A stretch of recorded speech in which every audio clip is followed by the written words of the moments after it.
Good evening from our headquarters in Kyiv. This is the Sunday show, the only English-speaking prime-time television program explaining Eastern European geopolitical storm in English, and I'm Nataliya Gumenyuk. And we are explaining the new political season in Ukraine and the region, and this weekend we had one of the most important and most popular international conferences taking place here in Kyiv. It's named European Yalta Strategy, and it's prominent because we have the top analysts and some of the former politicians coming to Kyiv, while usually the government is explaining what they're planning to do. So many people are coming to understand what's going on, to measure the temperature, to understand what really matters, and to get the personal impression also from the civil society, from the journalists, and from the many local politicians. So that's what we would like to discuss today. We have the incredible panel of the people who also attended the conference. That is Mattia Nelles, who is the political analyst from the Zentrum Liberale Moderne, a German think tank, and Damir Marusic, who is American analyst and represents the magazine, The American Interest, and our own Ukrainian analyst, Borzylo, who is the CEO of Centrum UA, and can also let us know how to navigate in the new Ukrainian politics. I'm asking with the first impression, what you think was the most interesting and important, because as I understand, it's the moment when the Western world is doing its assessment of the first steps of the Ukrainian new government. Mattia. Most interesting was Zelensky presented himself to a broader audience. He, of course, was in Berlin and Brussels and Toronto, etc., and Warsaw before, but this time he presented himself to an international audience. And he gave quite a general and very positive speech. And at the conference, also a lot of members of the cabinet presented themselves, including the prime minister. So obviously the highlight being the speech by Zelensky, but also equally important was the speech of the prime minister, who is, of course, responsible for domestic politics. So both speeches we listened and the international community listened to with great interest. I probably, before we start, would give the chance to our audience to listen to this short bit of Zelensky's speech. What kind of country should we build? What does it mean for happiness? It's simple, to overcome its enemies. And it's not just about geopolitics. I mean the enemies of our Ukrainian happiness. War, poverty, corruption, and, jealousy. What is our vision of a happy Ukrainian family? First and foremost, everyone at the table, no spare seats. Those who bravely defend Ukraine must come back victorious. We must end the war and reclaim our territories. But I've repeatedly said that the only way to do this is through diplomacy. Its powerful and effective weapons are sanctions. I am very grateful to all our international partners who are helping us. But sometimes they think about lifting sanctions. I do not get tired of repeating to them, we are losing money, seriously. Sorry, we are losing people. In a civilized world, it is normal to pay taxes, including to maintain order. Sanctions are, in fact, rigid taxes required for the world order. If you like, it's a tax for the sake of peace. And until peace is restored, sanctions must remain. So, Damir, what is your take? Yeah, no, I mean, talking to my colleagues also from the United States who were with me, I think the overall impression was positive. The president himself, I think, left a good impression. There was a sense that there's a real vision, both diplomatically going forward, but also for domestic reforms. And I think that resonated positively, at least among the expert community that was here from the United States. It's the conference used to be in Yalta prior to the Russian aggression and annexation of Crimea. So since then, we're more or less attending every conference since 2015. So it's kind of 1 year. How did it feel for you this year? What was the priority? Well, in general, the happiness was the topic of this year's annual conference. And regarding the way of domestic policy regarding the country we are building now, the only answer I got, it will be a happy Ukraine. But unfortunately, any details we will find out in a few weeks when the governmental program will be presented in the parliament, according to the Prime Minister's promise, and then we will understand how serious and how detailed our new authorities are thinking about delivering their promises. So this year, of course, was full of new faces, and of course the representatives of the parliament, government, they are not as recognizable yet. Sometimes you could speak to a person and then read who is he or she, and then, wow, this is one of the youngest MPs. Wow, this is the Minister of Education or other. The general impression on new cabinet of ministers and new parliament is, of course, not of course, but positive. But of course, some questions are still there regarding whether they will have enough of capacity to deliver. I would also urge you to watch the short quote from the Prime Minister Alexei Honcharuk. He was opening the second day of the event, and yes, we may remind that he is the youngest Prime Minister in the Ukrainian history. He's 35, and it was numerously times underlined by the stressed by the moderators and the organizers. So here is what the new Ukrainian Prime Minister said.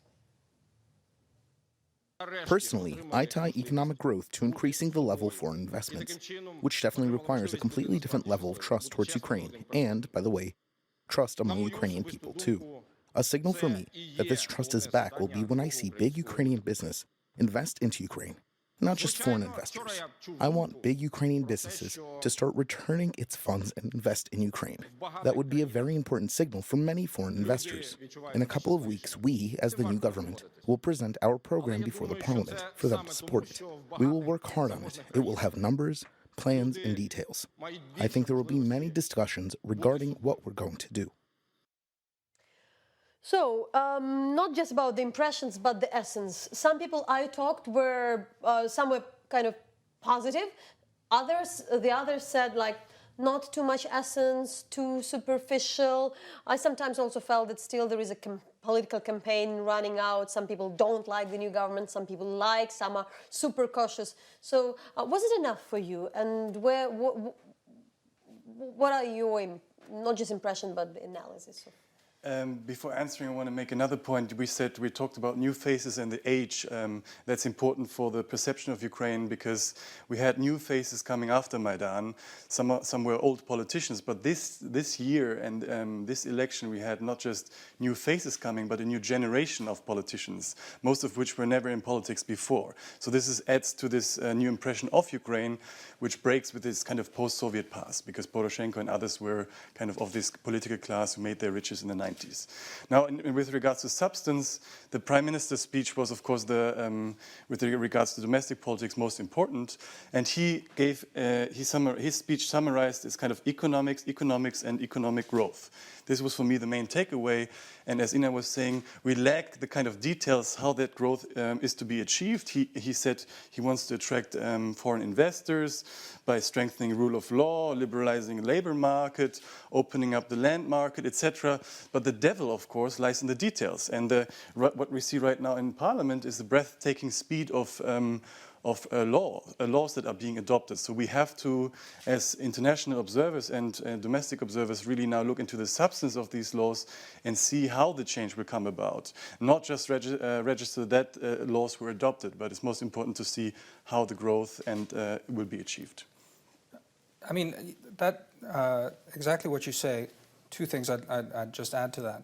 On the one hand, and I think the part that was most positively received from the people I spoke to in the international community they're visiting, I think there was a realization that there had been a stall for a very long time, and you have a very popular government, a young government that's popular and is legitimate and has, in a democratic system, you're only this popular once. and this is the opportunity to get stuff down. So there was trepidation, I think, to what you're saying, that the devil's in the details and how that ends up playing and whether this government is going too fast and is too inexperienced and will make some mistakes. But I would say overall that there was a feeling that the alternative of just gridlock is perhaps worse, or at least we've seen that already. So, a more sort of a faster, more quicker approach to reforms, to a certain extent, I think is welcome, and I think there will be more, perhaps, forgiveness to some early mistakes for a bunch of young reformers who are just trying to get things done. That's the sense I got in any case. Depends on mistake, actually, because the price and consequences of some of them could be really serious and could change radically the first intention to do it in general.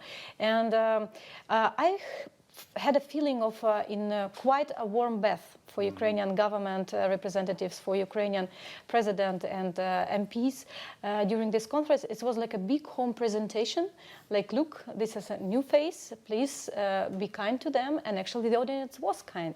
And this positive vibe in the outside the conference room, in our private discussions, maybe you will agree with me, it was there. So positive perception and a lot of hope, again, is put on Ukrainian representatives and on this new generation, which will bring new ideas, new approaches, and new way of providing these changes. And Mr. Zelensky, in his speech, he said that I am actually ready to have some mistakes if it will guarantee me a speed correct result. So do you think the people who are more positive are naive, or it's just too little? I just should remind the government is in place for a bit like two weeks, not really too long. So, or is it normal? When is this time when they really need to deliver?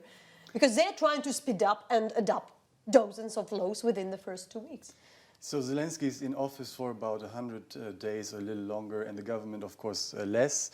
We haven't seen such speedy reforms since, I guess, the 90s in some of the post-Soviet countries. So the West is, of course, with the Gaidar experience, cautious now, because the Zelensky government or Honcharuk government now knows that their popular mandate will erode.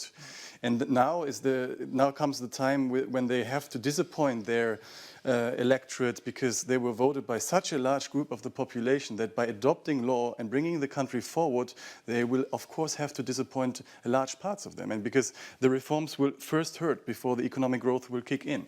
So I think that we'll have to now wait how the laws are implemented, and for that you just you need strong institutions. This was a point that interestingly was made by Slava Vakarchuk, a rock star turned into politician. He was one of the only ones kind of preaching that there's a need for strong institutions and not just political leadership.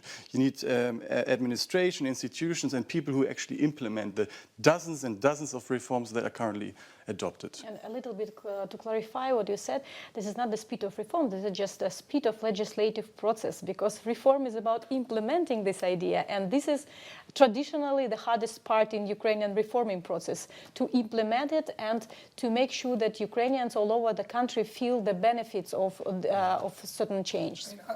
Go ahead, I mean. No, I also want what kind of results and when is expected, do you think? Because I'm also myself confused with the timing, because sometimes it's too slow, sometimes people say like, oh, that's too fast. And then I also think like, I don't know whether it's possible to make the assessment if somebody is there for a month or two, or... I don't know. You asked the question initially whether people who are optimistic or giving the benefit of the doubt are naive about this.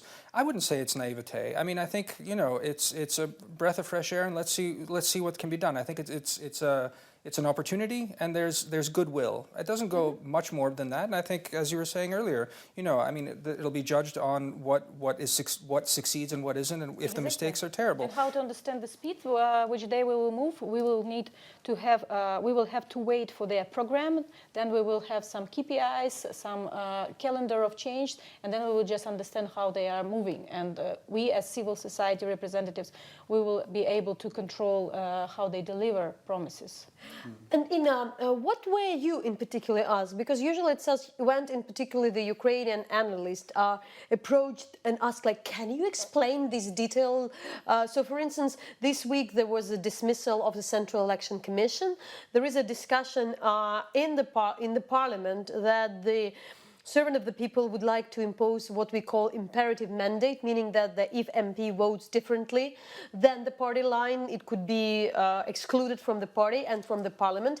I also heard that it might not happen. Some people are concerned that would be more kind of other monopolization of powers. So where you ask about those things, what else you were explaining, and maybe explain now? Actually, that was the question even during one of the panels, and of course it was widely discussed among Ukrainian civil society, because for foreign audience, foreign friends of Ukraine, it's a little bit too hard to understand which will be the next step after the Central Electoral Commission was dismissed. Yes, indeed, the rumors are, and the analysis prediction of Ukrainians is that the next step will be to provide or to try to vote for imperative mandate.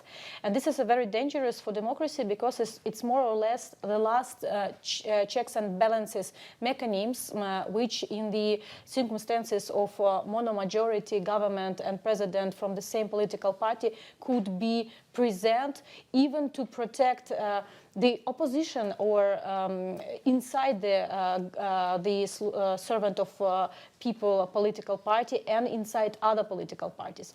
So in combination with immunity, which was again taken back almost from MPs, this is a dangerous combination, and I think we as civil society will raise this question next week.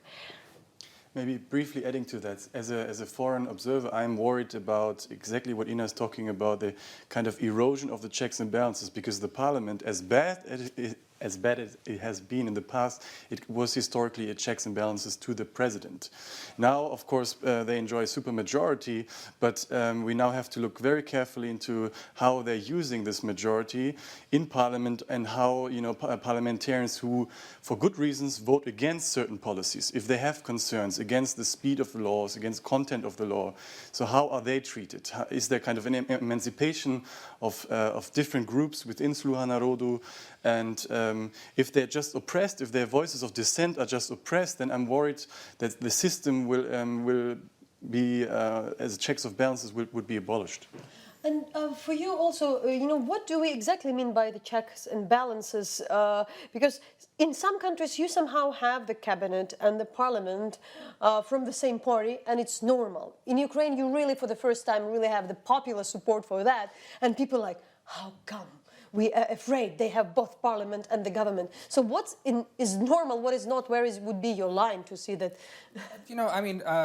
Me personally, on issues like this, I think this is one of those issues that Ukraine needs to sort of resolve on its own and learn back and forth. I mean, experts, observers, friends from the outside can be concerned, but it's ultimately, I feel like in the history of Ukraine it has been this sort of figuring out and rejiggering of the constitutional order back and forth. Looks like we'll have another bit of this, and whereas in the United States that's one of those things that is much rarer, but in parliamentary democracies elsewhere, I mean, these sorts of changes are a lot easier. Now, Ukraine is a much younger democracy, and I think it's to be expected that some of these changes and these twitches are going to happen. I will say, though, however, that among Western observers, I was surprised at how few people were aware of some of these changes. In fact, the good feeling did overwhelm a lot of the nitty-gritty of this stuff. So, I mean, I think it is important that outside observers, do pay attention to these things, because they do matter. However, not prejudge, because I do think that this is part of the rough and tumble of politics. And unfortunately, Central Electoral Commission, just to close the topic, it was influenced always by politicians and the governing president, because it's just the way they make sure that during next elections they will have more or less good conditions for themselves. But can you clarify? So this decision was taken legally. They had the right to dismiss it. It's the point They had the right. although the motivation part of this decision is quite weak, because according to the reports of different observers, Ukrainian and international, the last parliamentary elections went without any crucial violations. So there is actually, we would not, as a civil society, initiate the question of a new Central Electoral Commission. Of course, it was politically driven, and as we saw, they found more than 300 votes in the parliament and quite a consensus among those new and not new political parties represented in the parliament to have better conditions for them. Only European solidarity of Petro Poroshenko and political party Holos were against the dismission of Central Electoral Commission. And we also asked for quite a few opinions of other politicians and analysts, former politicians, and I'd like we would like to show the comment of Alexander Verzhbu, who is the former Deputy Secretary General of NATO, but as well now an analyst for the Atlantic Council. But I think the sophistication of the team is quite impressive, and I'm very optimistic. I know that some things have been lagging for several years, so there's a natural tendency to try to make up for lost time. But it's just important to ensure that the legislation is carefully drafted and considered by all the relevant experts. So when it's passed, and it's going to pass easily with such a big majority, there's no regret or need to go back and repair it.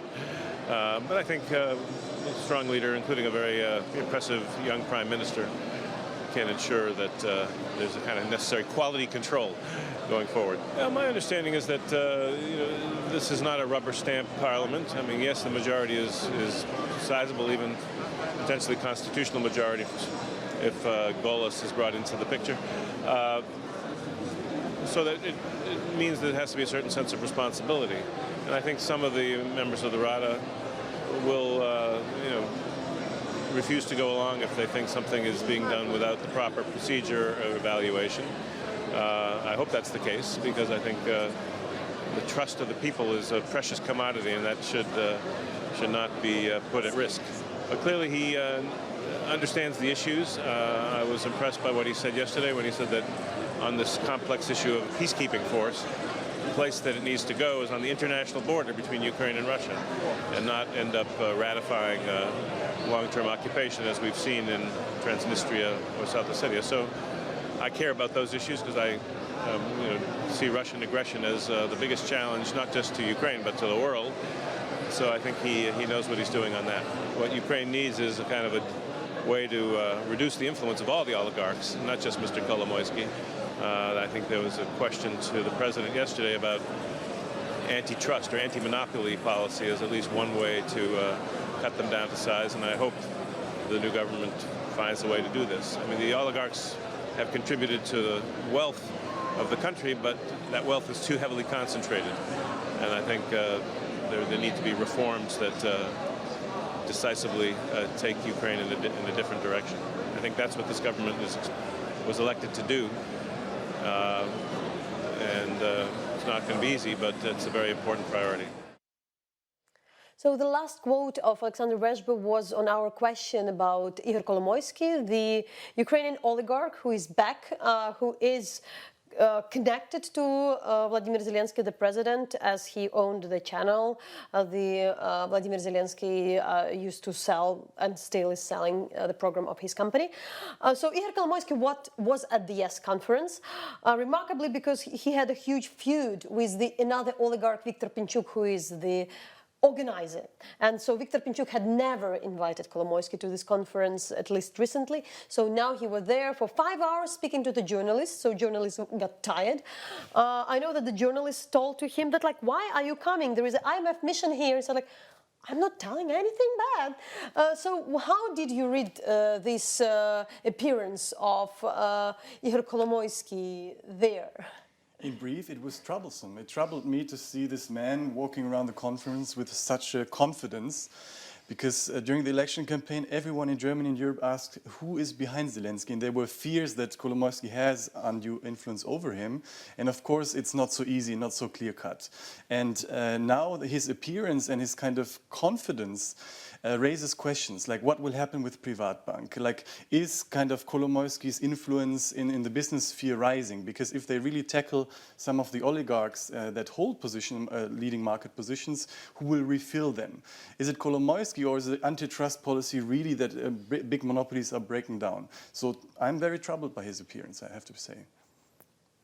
I mean, again, I would agree that it's a troubling sign for all the reasons that you said. That said, again, the way I look at these things is there's an underlying reality, and it's a long-term problem for Ukraine, the tackling of these issues, and it's not going to be the work of one administration to get this done. I mean, some of the most credible analysis that I've read is that Zelensky, in fact, does have a measure of distance and ability and desire to sort of maneuver around this.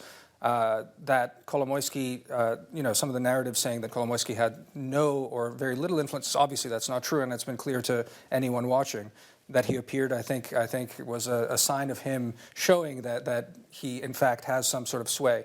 And that will be one of the things to watch, how this is handled. But again, it's the temptation is to clutch one's pearls and say, oh goodness, here it is, the man behind the throne and he's pulling the strings. That's too simplistic too, I would say. So I think it's the way to look at this struggle now is to see it through that lens, and let's watch and see what this government is able to do.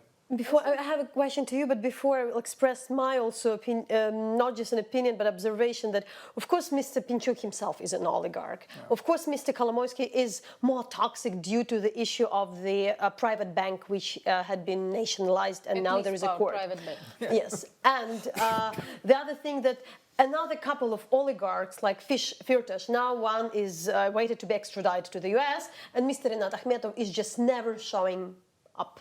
While some people like Novinsky from the opposition party were also present. Always. And they are really the people who are really with a close relations toward Russia. The good thing, Mr. Medvedchuk wasn't there. At least we haven't seen. Yeah, at least we haven't seen, or maybe he wasn't invited. So how do you see that? But as well, what are maybe the real implications that Kolomitsky has its influence on the current modern Ukrainian politics? You mentioned also outside the venue of the conference, which is more about the chatting with the journalist, as we saw that was Kolomitsky was doing. Actually, I agree with my colleagues, but I would say that for Ukrainian civil society, it wasn't a topic to discuss that Kolomitsky is there. He was kind of an entertainment himself, like one of the special guests, but but not an actress, not an actress. And he was indeed very talkative to journalists. And what I heard, that journalists were tired and they would let him go after 2 hours, but 5 hours is 5 hours. Okay, what an occasion to talk to him. By the way, there was not only Medvedchuk who didn't attend, but as well Mr. ex-president Poroshenko and another political leader, Yulia Tymoshenko, wasn't there. For me, let's observe the first actions of the new government and analyze who will benefit from these decisions. I think that will show us in the best way. Is there any interest of Mr. Kolomitsky and his business or not? Another big topic, which is probably something more significant, is the fact that the foreign minister of Ukraine, new foreign minister of Ukraine, Vadim Prystaiko, more or less said that the local elections, including in the occupied Donbass, might happen soon, which more or less speaks about the desire of Ukraine to implement fully the Minsk process. That hadn't been touched for many years. I would like also to show the comment of Vadim Prystaiko. But what we expect, these new initiatives, how we disengage forces and hopefully will stop shooting at each other, killing each other, how we will be able to go along the whole corridor, which is in the front, in the middle of it will be the touch line, how we'll be able to finalize this exchange all-for-all formula which we were fighting over for last 4.5–5 years. These all the things that we hope to manage at the next meeting. This is, craftsmanship of the leaders, where we will be able to achieve it in the meeting. If you remember, the Minsk lasted for 16 hours for 4 leaders in the room. I hope that we will be able to cut this time at least twice, I hope, because Madame Merkel had this experience, President Macron never.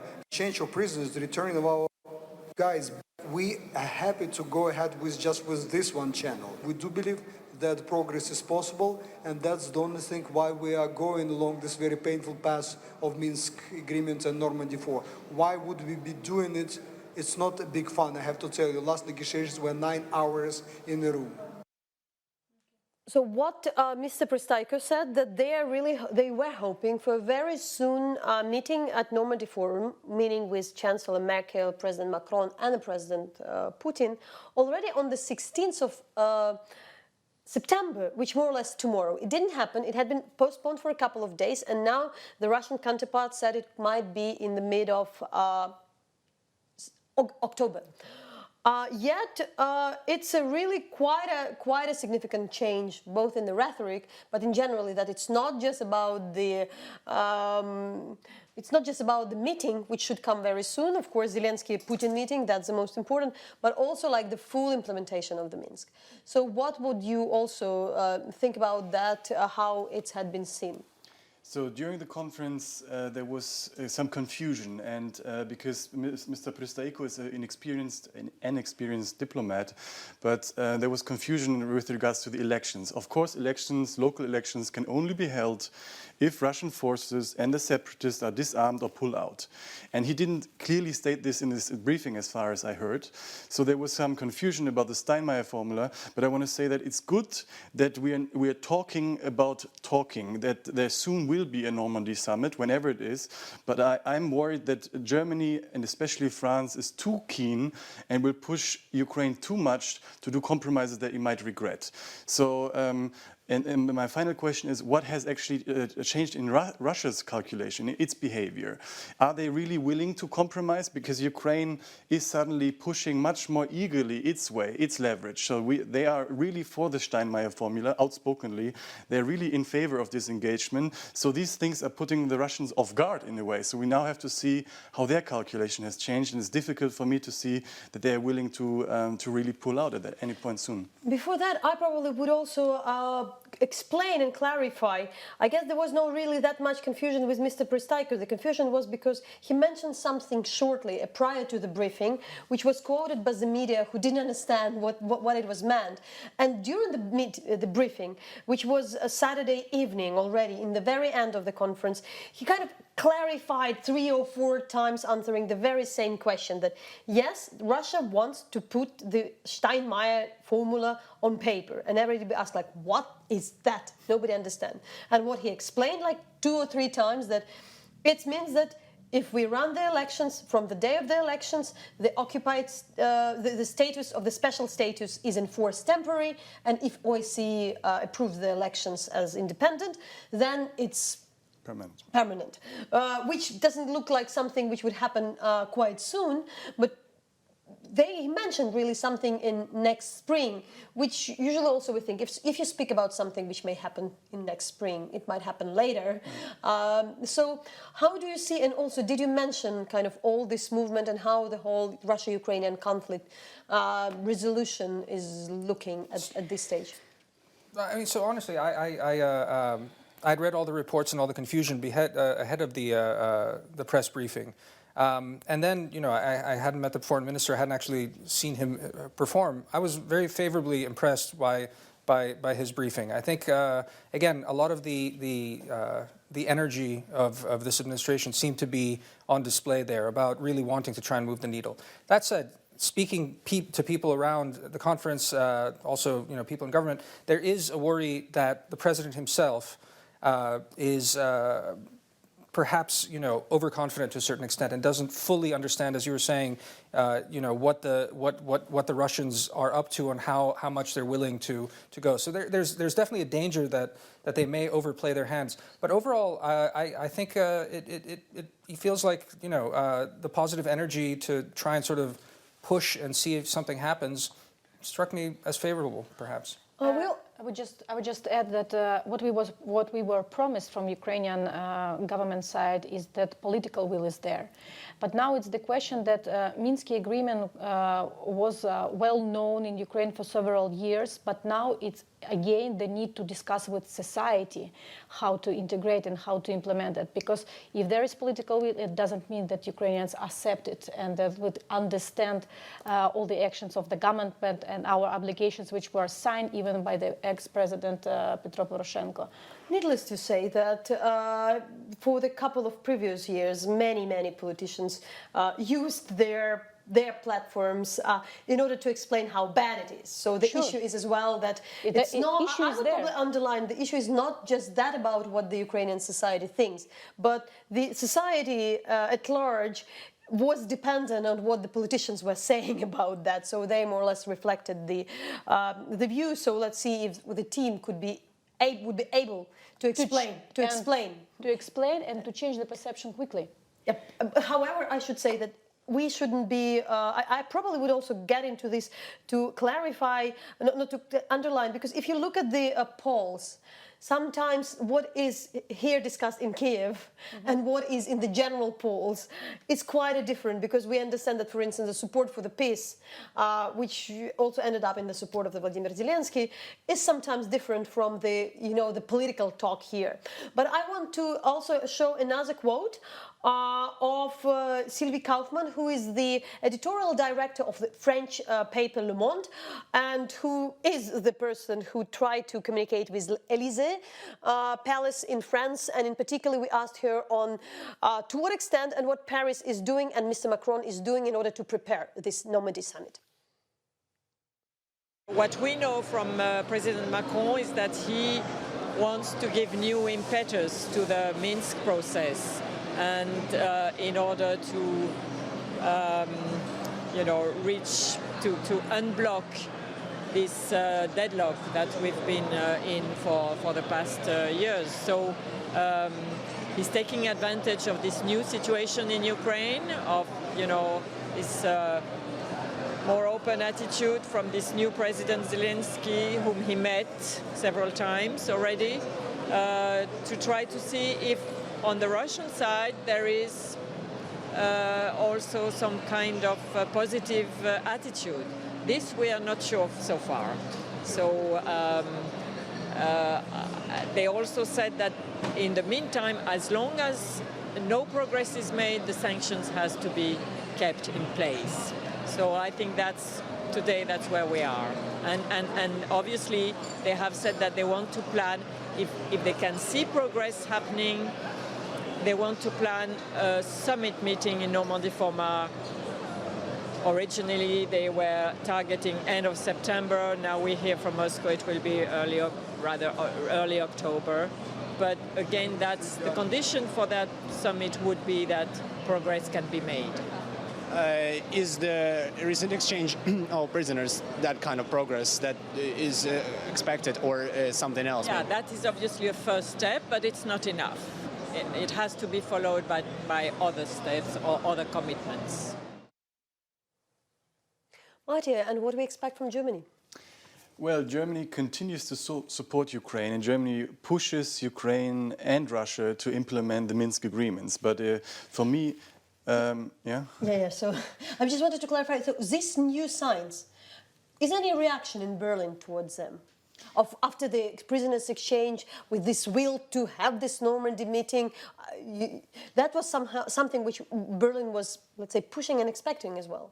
Yes, I mean, Berlin, I can't speak for the government, but in Berlin, the kind of election of Zelensky and the new tone within the Minsk negotiation was perceived very positively.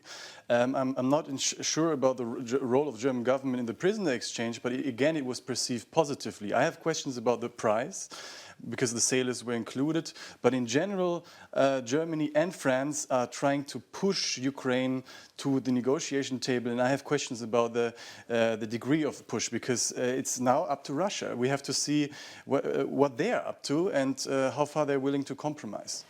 I also would like to show the quote by Mr. Kurt Volker, who is a special envoy from the US on Russian-Ukrainian negotiations, who was also given the briefing together with the Ukrainian foreign minister. You're real people who are affected by this conflict. So we owe it to those people to do everything possible.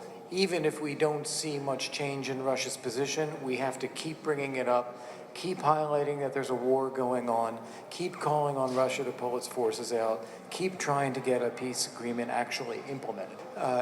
If Russia is hoping that by attacking Donbass, occupying the territory, it is going to be able to weaken or divide or exert increasing influence over Ukraine, that is failing.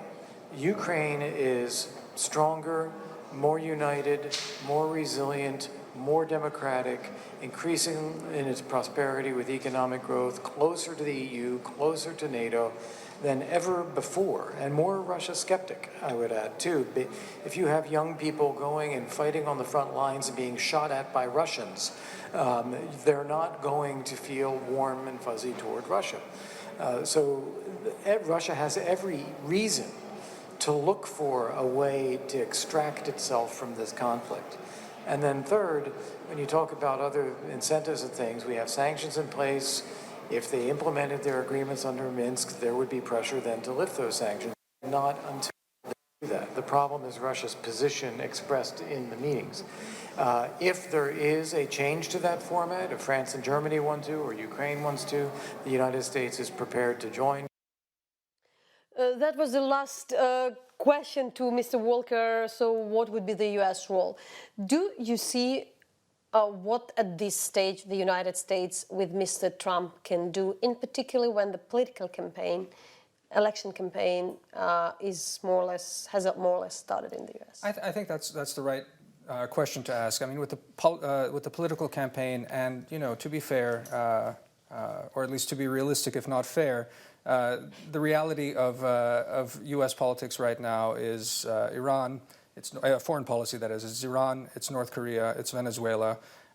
Honestly, Europe and Ukraine and Russia are, at the lower end of that list. That said, I think people like Kurt Volker and a lot of people in the State Department who are tasked with this are very serious and are standing by Ukraine. I think, the thing one could take away from that press briefing also, Mr. Volker was sitting next to your foreign minister, was one of, we were talking about earlier the question of too much enthusiasm, perhaps a little getting ahead of the skis. I think that America's role in any case would perhaps be one of saying, hey, there's the brakes, maybe tap your foot on the brakes before you get too excited about these things. I would see that would be the role that the United States could play. The most expected guest of the event obviously was, with no any doubt, the Ukrainian political prisoner Alexei Sov, the director, who opened the event. That was also the request of the president, that it wouldn't be him but the Alexei Sov who would open the event, and I also would like that we see the quote of Oleg. I'm going to talk today about something important. I'm going to talk about a jar. A plain plastic jar, more specifically what was on it, and even more specifically, what's supposed to be inside it. Let me explain. Where I was in prison for 5 years, each small thing had meaning for me. I never threw anything out, everything had a use. Tea was one of the most important things, and had to store it, in a bag or in a box, or in a jar. I kept my tea in a jar. It wasn't a simple jar. I had 2 notebooks, a blue one and a yellow one. I didn't order them that way, it just happened from the very first month in jail. I took and cut out 2 strips of paper from those notebooks, a blue one and a yellow one. I stuck the strips onto that jar and wrote 2 words, the word glory and the word Ukraine, and I placed the jar in the most conspicuous place. During my 5 years of traveling between prisons in the Russian Federation, it stayed with me. I would always have it in the most visible place. It made the prison guards really mad. They would constantly take it from me, tear off the flag, stomp on it. There were lots of incidents like that, small hassles about this jar. It was my own little battle. This, of course, wasn't Ilyvask or Debaltseve. I wasn't in the Donbass or the war. They captured me 2 days before I was supposed to go there. That's how it turned out. Everyone has their own fate. We don't get to choose. So I held my little battle, not known or seen by anyone else, one-on-one with that system. For myself, for my honor, for my country, for those two strips of paper, yellow and blue. This is that jar.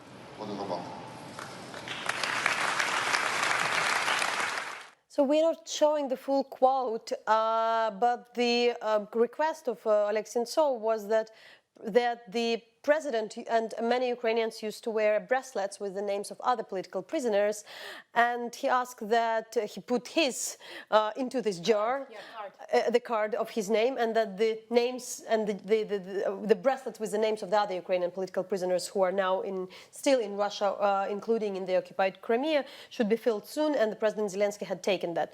So probably this question is like also, I guess like everybody's just impressed with Sentsov being there.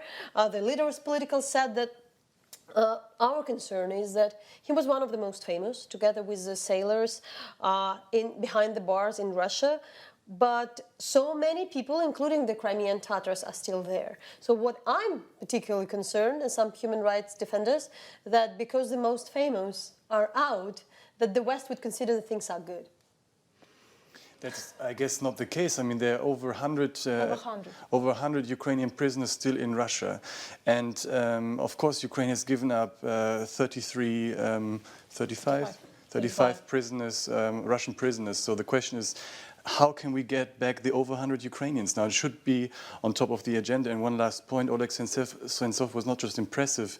He occupies a moral high ground and a kind of position that he can now use for the release of the other prisoners. So I really hope that he and his voice, which strongly resonates not just with the Ukrainians, but also with us internationals, will be used and contribute to keeping the issue of the other Ukrainian prisoners on top of our agenda.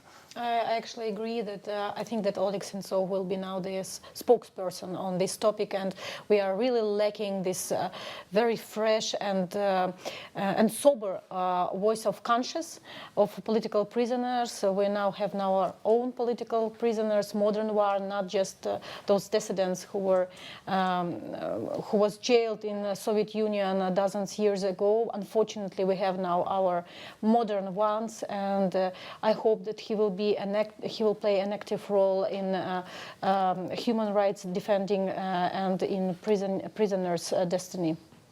I probably should also add that Oleg Sentsov and both 24 Ukrainian sailors, with their first symbolic signs where they call attention to the Russian political prisoners who are currently arrested, including those who've been demonstrating for the support of Oleg Sentsov. So the sailors collected the money and sent them to Russia, to Konstantin Kotov, who had been detained and charged put in prison for 4 years.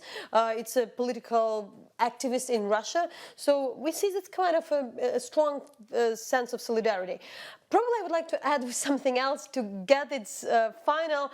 We can't not mention that this event in particular was quite spectacular, because this time the organizers had brought a bunch of celebrities. The Robin Wright, the actress who we see, I cut this video, who met with President Zelensky, who she played in the House of Cards, the president as well. So there is this irony with her meeting Volodymyr Zelensky. We had Mila Kunis, who is of Ukrainian origin, and Ashton Kutcher, who also met the president.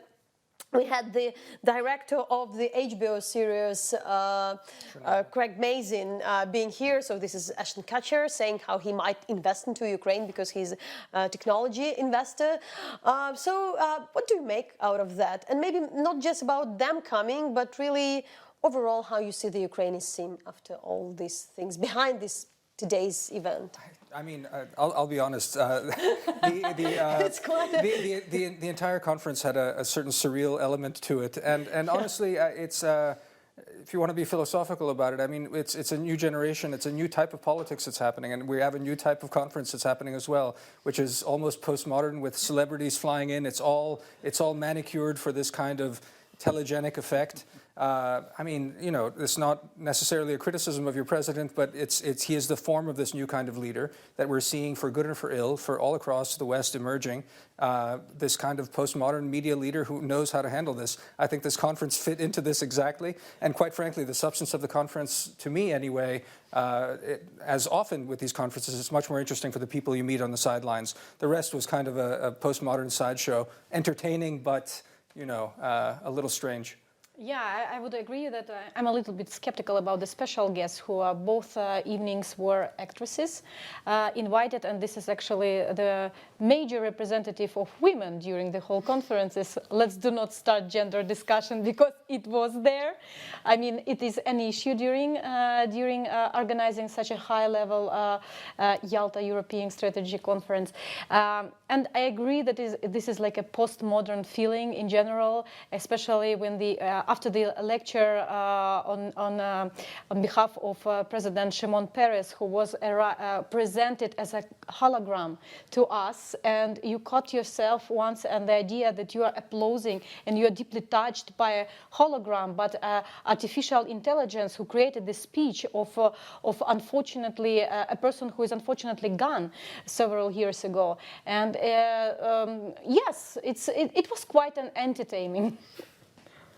But what Ukraine people have seen, maybe those who arrived as well?